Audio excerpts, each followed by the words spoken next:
So we're on chapter 20 of Rebbe Nachman's Outpouring of the Soul. Very short chapter. Depression and contrition. Depression is like anger and rage, like a complaint against God because he is not fulfilling one's wishes. Contrition, on the other hand, is the feeling that a child has when it pleads to its parent. One is then like a baby weeping and complaining because his parent is far away. Now, it's important not to necessarily confuse Rebbe Nachman's language with what we might call clinical depression. People who are clinically depressed, obviously don't need to be told that they're hateful and filled with rage, even though they may sometimes be so. What Rebbe Nachman is saying here is that, in fact, when we feel ourselves robbed of the joy of living, it is because we have substituted the joy of living for the joy of our own desires. This is a very important distinction. As you'll remember from your basic study of Buddhism, which you had either probably from a Zen teacher or from a Tibetan Lama or in a textbook course in high school or college perhaps, you know that there are four noble truths, basically, that life is suffering, that suffering is caused by desire, that the end of suffering is the cessation of desire, and that this can be accomplished through following what the Buddha calls the Eightfold Path. Okay, finding the right relationship to everything from one's livelihood to one's own mind and emotions. So the kinds of desires that the Buddha is talking about here is exactly the same as the kinds of desires that Rebbe Nachman is talking about. He says, depression is like anger and rage, like a complaint against God because he is not fulfilling one's wishes. In other words, not fulfilling one's desires. Now, basically, it boils down to this issue of our will or my will and thy will, or our will and the will of that power beyond the self, which abuts our every breath and our every action and our every thought. Like there's no space between them whatsoever.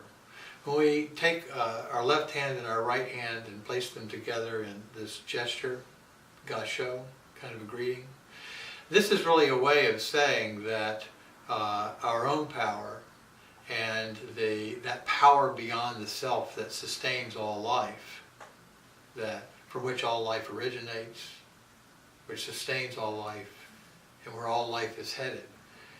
These two things are so close to one another that there is literally no space between them whatsoever. The difference between this and this is, it purely exists here. It exists nowhere else. It doesn't exist in nature. It doesn't exist in reality. It doesn't exist in fact. We experience it because we have chosen to have a self. We have chosen to have a perceptual center, an ego, what the Buddha called an individuality. And that this is the thing that basically makes us willful. Rebbe Nachman sees depression as a function of willfulness, When we are depressed, most people, when they're depressed, feel a certain degree of self-pity, a certain degree of denial, as if they've been denied something. Okay, not necessarily self-denial, but feeling of having been abandoned or having been denied or having been left out, or simply not being able to sort of keep up with life, lagging behind. Rebbe Nachman says that the cure for this is contrition.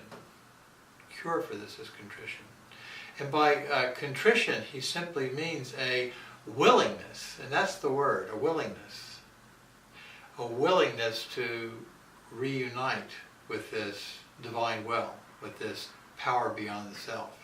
And by to unite, we simply mean that we bring it together with ourselves, that we turn to face it or we join it.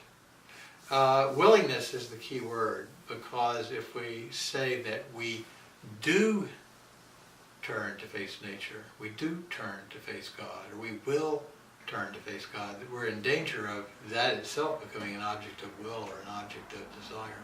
Then it's called the gateless gate. People often misunderstand this term, the Muman Khan, or the gateless gate. People think that that's a symbol of emptiness or something like that, but all that really means, the gateless gate, a gateless gate is a wall where there's no opening. But the wall is our own creation. It's created by our willfulness and our forcefulness. You can drive your Maserati 190, 200 miles an hour against the wall. The wall will not give or even be even remotely touched by that. But any 4-year-old child can walk right through. And when we come like a child, and that's what Rebbe Nachman means in this chapter when he says, contrition, on the other hand, is the feeling that a child has when it pleads to his parent. One is then like a baby weeping and complaining because his parent is far away. And what that means is basically that a child then can walk right up to that wall, and in a state of surrender and simple pleading or love or desire for union, can walk right through it. It's as if a door was there all along and stands open and can just be stepped right through.